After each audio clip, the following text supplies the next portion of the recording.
2500 or 3500s. Come see us and all our inventory. Baum Chevrolet Buick. We want to be your trusted transportation option. BaumChevyBuick.com, right from the start. Breathing problems can affect every aspect of your life. Breathe easier with Gibson Area Hospital Pulmonology Clinic and Dr. Ismail Bobat, now providing pulmonology health services to DeWitt County at Warner Hospital in Clinton. Dr. Bobat is an expert at identifying and treating pulmonology health conditions. Get the right diagnosis and treatment for your breathing problem with an experienced pulmonologist. For healthier breathing, book an appointment in Clinton today. Call 217-784-2212. SIU Family Medicine wants the best health for you and your family. Be a champion. Protect your loved ones. The SIU Center for Family Medicine of Lincoln is accepting new patients. Click their icon at DeWittDailyNews.com to schedule your appointment. Hi, I'm Brett with Central Cremation Center, and we proudly serve all of Central Illinois. We offer the most affordable and convenient arrangements in the area with plans starting at just $795. Many of our plans are available by clicking our icon at DeWittDailyNews.com. This Miller Media Group radio station and our online daily newspaper, DeWittDailyNews.com, have got winter weather covered. With our exclusive event delay software, closings and cancellations are posted instantly when received, 24/7, and also air every 10 minutes during applicable times. And find out the latest road conditions at the road conditions icon on DeWittDailyNews.com. Whether online or on air, we've got you covered. Your friend in Central Illinois, WHOW.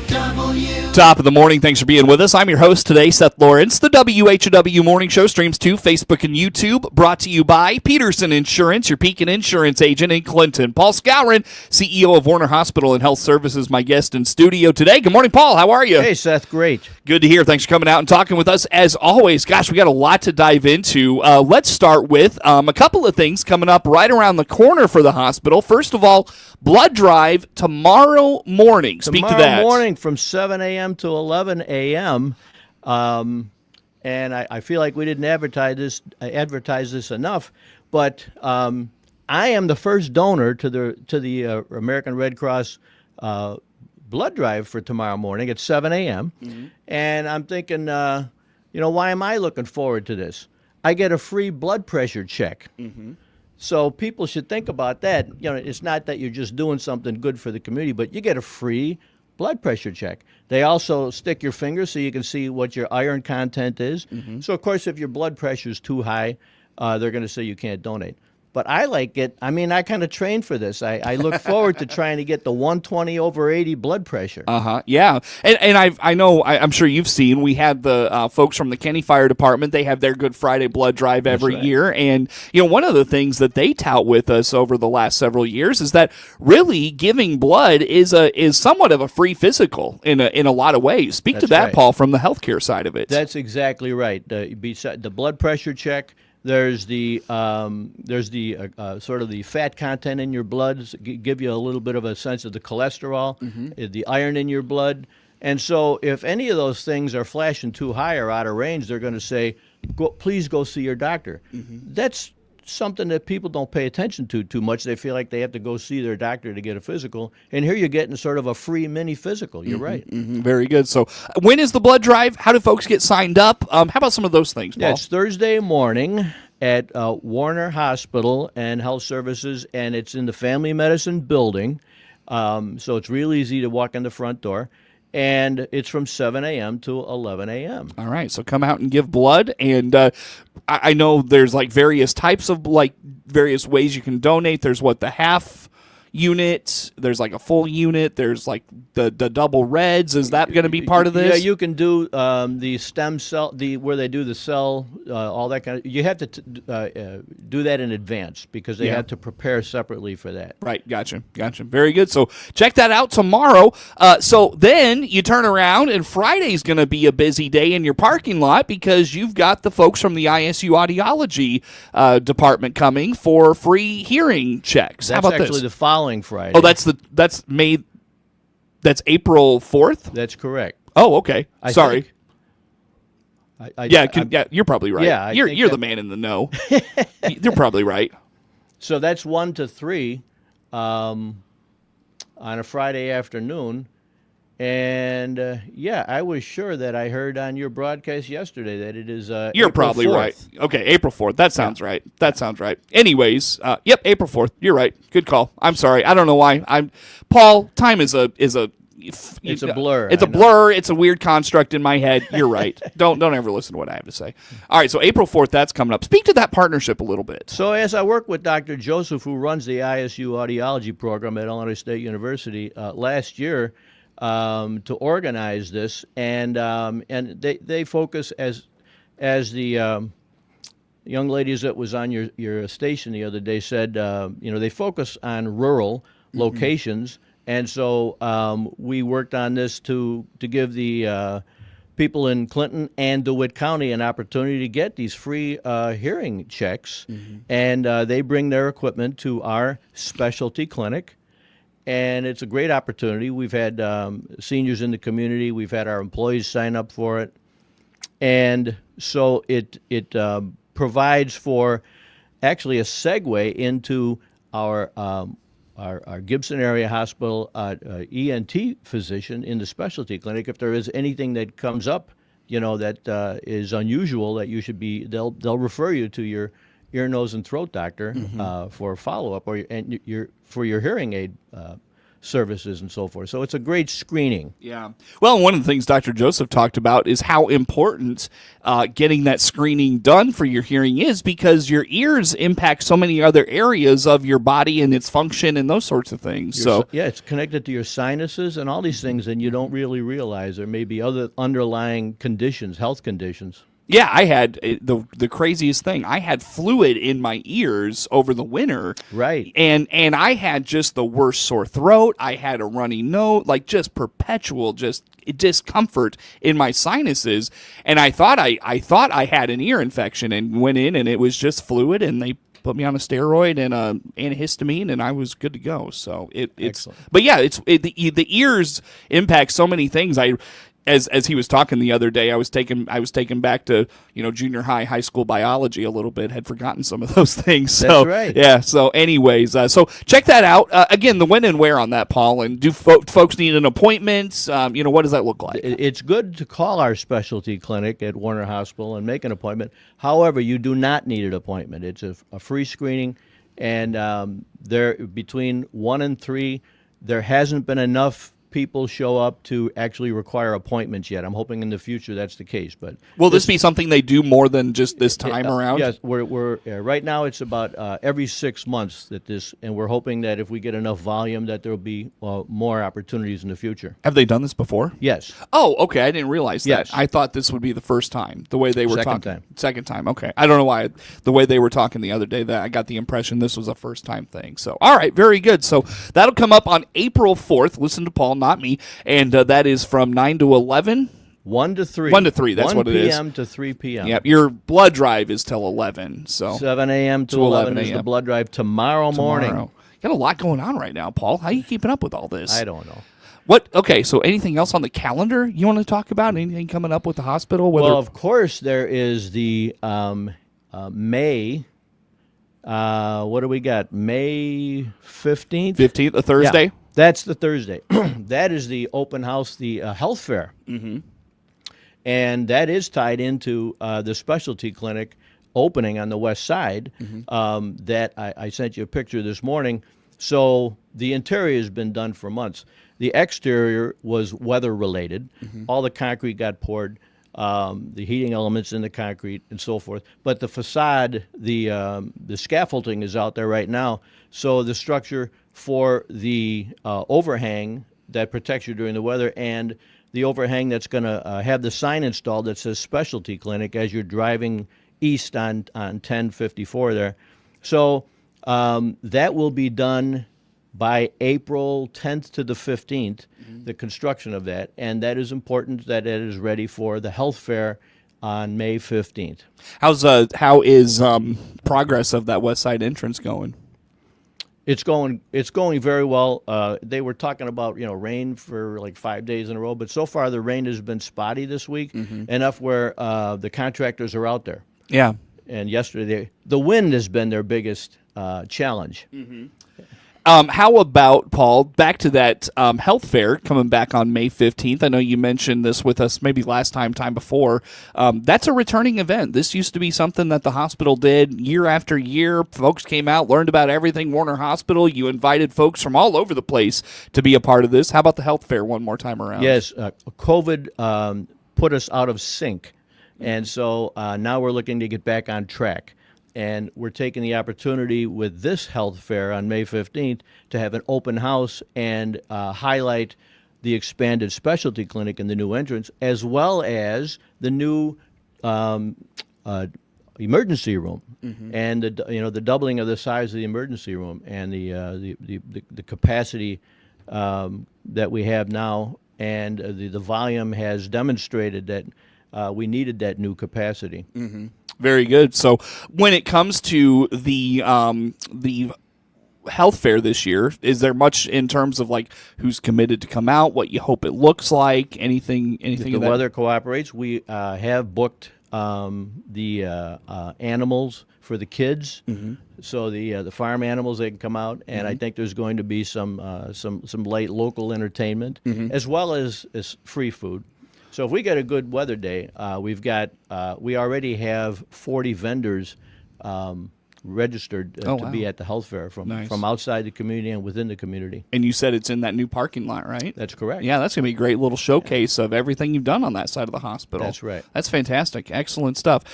So not to have a squirrel moment, but pivot back to the west side entrance. You mentioned going to have a real nice new sign, illuminated or anything like that? Or I don't believe it will be they're installing electric, so to be honest with you, I don't know for sure that it will be illuminated at night, but the letters will be aluminum, and it may not require illumination at night. So you'll just see it. You'll just see it really well. That's good. That's good. Nice. And you can't access that at night probably, right? You can't. Yeah. It'll be closed at 5 p.m. Nice. Am I seeing that new parking lot is getting a little bit of use, and those electric vehicle charging stations a little use as well? Those electric, a lot of the vehicles that you see over there have been the contractors working on the specialty clinic, but definitely the electric charging stations. There's 4 of them, and every day at least 2 are being used. So some days it's 3 or 4. Yeah, nice. That's great. That's a great addition. Yeah. Is it limited on what types of vehicles can recharge there? No, it's not. Nice. It's a one of the universal charger. Nice. That's cool. Good deal. Good deal. West side entrance, Paul. Remind us what is kind of the ETA on that project's completion, and what is that going to be all about when it's done? April 15th is our ETA on completion for the west side entrance. Okay. And Weather dependent. Where are they at now? You mentioned they're putting up the sign. Is concrete and all that in yet, or do they have to wait for the electric? No, all concrete is done. Nice. So on target, it sounds like. Yes. Yeah. And we needed the concrete so that the structure that's supporting the signage up above, can be installed on the concrete. Okay. Very good. Very good. Anything else on that we didn't touch on? No, sir. All right. Paul, let's take a break here. How do folks learn more about all things Warner Hospital? Our Facebook page is very popular, Warner Hospital and Health Services. Very good. Paul Skowron, CEO of Warner Hospital and Health Services, my guest in studio. More to come with Paul on The Morning Show. WHOW. Shane here from Highway 51 Exchange, just south of Clinton. Let us service your lawn and garden equipment for spring with our quick turnaround and service specials for free pickup and delivery. Click our icon on DeWittDailyNews.com for details. DeWittDailyNews.com is the area's leading local news source 24 hours a day, 7 days a week. Get the latest local news, obituaries, police blotter, weather forecast, and more with no paywall. Head to DeWittDailyNews.com to get the local information you need to know. Now you can listen to WHOW on any Amazon Alexa-enabled device. There are 3 easy steps. Step 1. Download the free Alexa app by going to the App Store on your mobile device. Step 2. Enable our skill by going to the menu, select Skills, then find WHOW, open the skill. Step 3. Activate the skill by saying, Alexa, play WHOW radio. That's all there is to it. And to stop the WHOW stream, just say, Alexa, stop. WHOW, now on the Amazon Alexa app. WHOW is Central Illinois' Ag Station, and that includes providing farmers information on how the commodity markets close each day and week. I'm Todd Gleason from Illinois Public Media, University of Illinois Extension, inviting you to hear the daily closing market report weekday afternoons at 5:06, and on Saturdays tune in for Commodity Week with a review of the week's markets at 8:30 in the morning, all on WHOW AM, FM, and streamed online. DeWitt County's #1 source for local news is on the air and online 24 hours a day. The latest local news stories are heard every hour on Central Illinois' news station, the Big 1520 AM and 92.3 FM WHOW. Stream live at DeWittDailyNews.com. They're also heard every hour on the station that's your easy choice, 95.9 FM WEZC. And to read the latest local news on your electronic device, including tablets, iPhones, and smartphones, go to DeWittDailyNews.com. DeWitt County's #1 source for local news is on the air, online 24 hours a day. Your friend in Central Illinois, WHOW. Once again, good morning. Thanks for being with us. I'm your host today, Seth Lawrence. The WHOW Morning Show streams to Facebook and YouTube, brought to you by Peterson Insurance, your Pekin Insurance agent in Clinton. Paul Skowron, CEO of Warner Hospital and Health Services, in studio today. And Paul, I know that a data breach, once again at the hospital, this one very much a lot smaller than the one we recently talked about. What's going on here? So, indeed, last year there was a national data breach with a company called Change Healthcare, which is owned by United Healthcare, affected every hospital in the state and most of the hospitals across the country. And we went through that exercise and had a media release and notified potential patients that might have been affected. This is a much smaller and localized data breach that was not a data breach of Warner Hospital, but it was a data breach of one of our business associates, CPS Solutions, which runs our pharmacy operations. And so we have many business associates. Lab is an outside company that information, patients' privacy information, health insurance, those kind of things are shared with those business associates. Radiology, when those tests are read by outside doctors in Springfield, they have the same information. And so the same thing with CPS Solutions, which manages what's called the OmniCell units that have medications in them. They notified us in mid-February that there was a data breach that was isolated to December 2nd through the 4th. And they notified us of that they knew of the names and the dates of birth of the patients. We then took that information, we worked with them, we assigned this to our privacy officer, and privacy officer shares it with our legal counsel. Our legal counsel and our privacy officer talked to our business associate and their legal counsel. And with that, the information they gave us, we then went to our outside billing company and said, can you give us the specifics on who exactly? We wanted to make sure who exactly is affected. And so it turns out that there was 510 patients affected potentially. We don't know if they were affected or not. But as the HIPAA media notice indicates, what was seems to be divulged that by whoever attacked CPS Solutions, says full name, date of birth, perhaps health information. It says specifically what was not involved was Social Security numbers, driver's license, credit card information, bank information, test results. So these are the things it's highlighted on the letter that were not involved. But this letter went to every one of those 510 patients. And so far, we have not received any information from any of those patients that they're affected or they're concerned. On the letter, though, the phone number that's given on the letter is the business associate, CPS Solutions, not Warner Hospital, because it was not Warner Hospital that was breached. You had asked me in the past, what keeps me up at night, and we had discussed on how it's not the finances anymore. We're in good financial shape. It's always been these data breaches, and we talked about how we've gone through exercises with the state of Illinois and the Illinois Hospital Association. Just last November, all hospitals, went through a test with them, and how should we react, and what are the steps that we need to take to meet the law requirements for informing the patients potentially affected. So I actually am glad that we had this is the first real breach, and it's a business associate, but it affects our patients. So it's very small. And I'm just glad that a very small exercise like this happened, because I've always said that someday a big breach will happen, because we are attacked, and every hospital is attacked every single day. And it is our firewall that's been protecting, and the training that we exercise with our employees to be careful on how they're using the internet, that protects us. But someday there's going to be a bigger attack than just 510 patients. Yeah. So the patients that are impacted, their information is safe. Then is that fair to say? That is fair to say.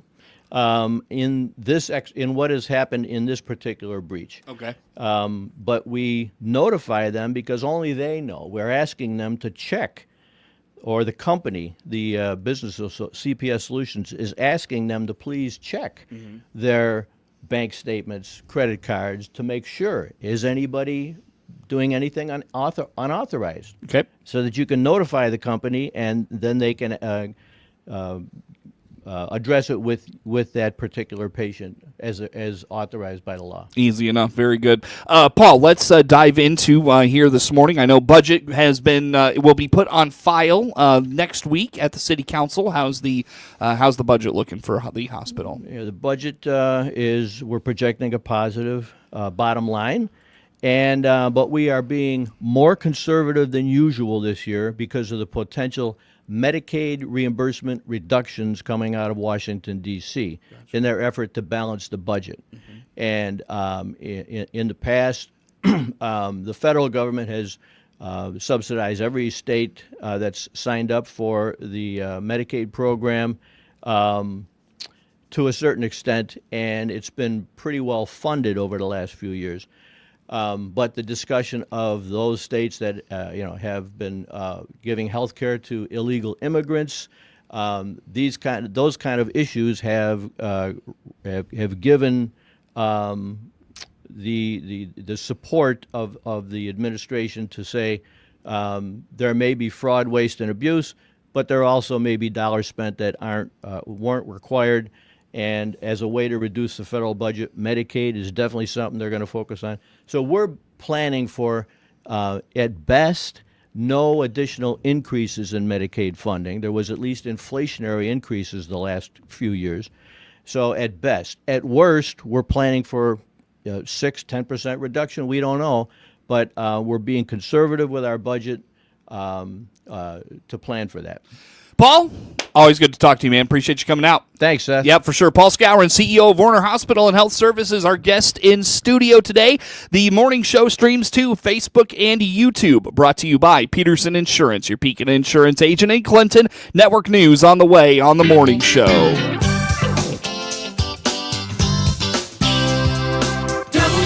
WHOW.